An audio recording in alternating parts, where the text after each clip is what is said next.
Sir చాలా మంది Telugu medium విద్యార్థులు లేదా గ్రామీణ విద్యార్థులు ఇంగ్లీష్ అంటే భయం ఉంటుంది సార్. సో ఏంటంటే మిగతా సబ్జెక్ట్ అన్ని మంచిగా రాస్తారు, ఇంగ్లీష్ వచ్చిన ఆ క్వశ్చన్స్ కొంచెం ఎస్కేప్ చేస్తుంటారు. అవును. సో ఆ భయాన్ని అధిగమించి ఆ క్వశ్చన్స్ కూడా అటెంప్ట్ చేసి మంచి స్కోర్ సాధించడం కదా sir. At the same time అనేది ఆ ఇంగ్లీష్ వాళ్ళ జాబ్ కూడా కోల్పోతారు. అవును అవును. సో దాన్ని అధిగమించి వాళ్ళు మంచిగా జాబ్ రాయాలంటే కదా సార్. అవును.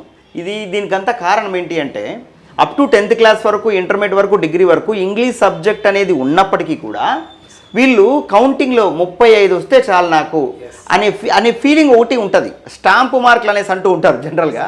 స్టాంప్ మార్కులు వస్తే చాలు నాకు, ఇంకా ఎక్కువ వద్దా, ఇంకా ఎక్కువ ఏం అక్కర్లేదు అనే ఫీలింగ్ వీళ్ళలో ఉండడం వల్ల వీళ్ళు ఇంగ్లీష్ పైన ఎక్కువ కసరత్తు చేయరు, కాన్సన్ట్రేషన్ చేయరు, అది ఓపెన్ చేసి చదవరు.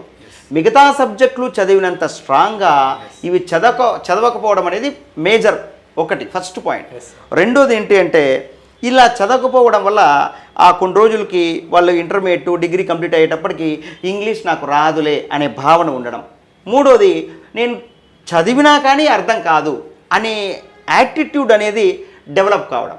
తీరా వీళ్ళు డిగ్రీలు కంప్లీట్ అయిన తర్వాత, పీజీ కంప్లీట్ అయిన తర్వాత ఎప్పుడైతే ఇంటర్వ్యూస్కి వెళ్తారో they don't open there mouth right with at least one statement in English.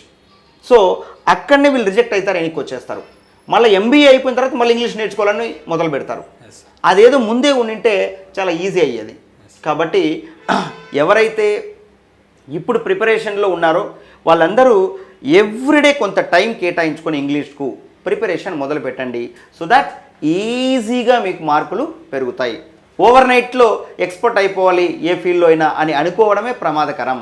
Gradual డెవలప్మెంటే correct development, that will be the ultimate development. Okay.